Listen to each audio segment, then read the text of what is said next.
दान का पाप कैसे लगता है। संत कबीर की बड़ी सीख। कबीर दास जी के जीवन का एक प्रसंग है। संत कबीर अपनी रोजी रोटी चलाने के लिए कपड़ा बुना करते थे। एक बार दोपहर के समय जब कबीर दास जी कपड़े बुनने में लीन थे, तभी उनके द्वार पर एक भिखारी आया। भिखारी बड़ा ही भूखा प्यासा मालूम होता था।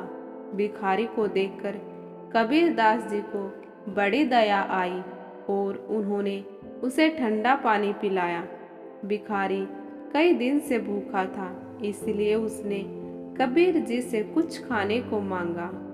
उस समय कबीर दास जी के पास खाने की कोई सामग्री नहीं थी।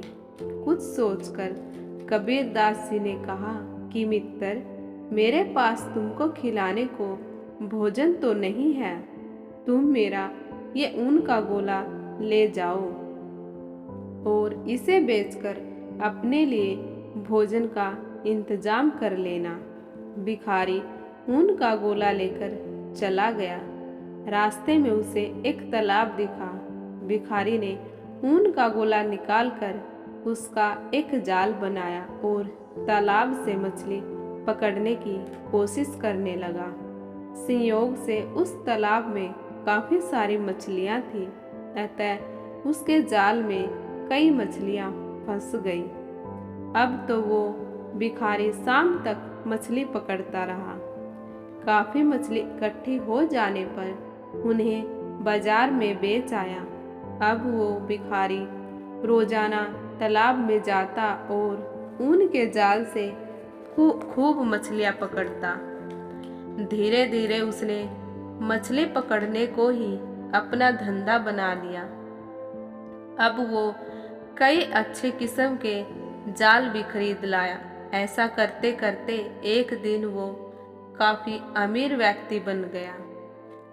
एक दिन उस भिखारी ने सोचा कि क्यों ना संत कबीर से मिलने जाया जाए और उनका धन्यवाद दिया जाए, क्योंकि आज मैं उन्हीं की वजह से अमीर बन पाया हूँ। जब वो भिखारी कबीर दास जी के पास गया तो अपने साथ सोने, चांदी और रतन लेकर आया।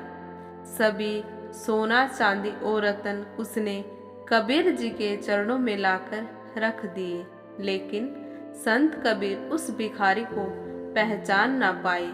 तब उस भिखारी ने सारी पुरानी बात याद दिलाई कि आपके ऊन के गोले की वजह से मैं आज इतना अमीर हो पाया हूँ। उसकी पूरी बात सुनकर संत कबीर बड़े दुखी हुए और बोले कि तुमने इतनी सारी मछलियों से उनका जीवन छीनकर पाप किया है, और क्योंकि ये सब मेरे कारण हुआ है, इसलिए तुम्हारे आधे पाप का भागीदार मैं भी बन गया हूँ। संत कबीर ने उस भिखारी द्वारा दिया हुआ सोना, चांदी, रतन और वापस लौटा दिया और उस भिखारी को पुण्य कर्म करके पश्चाताप करने का उपदेश दिया।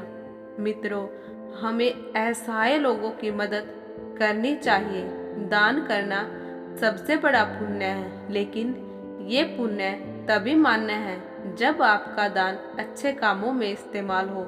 बुरे कामों के लिए दिया गया दान भी पाप के समान होता है और दान देने वाला भी उस पाप का भागीदार बनता है।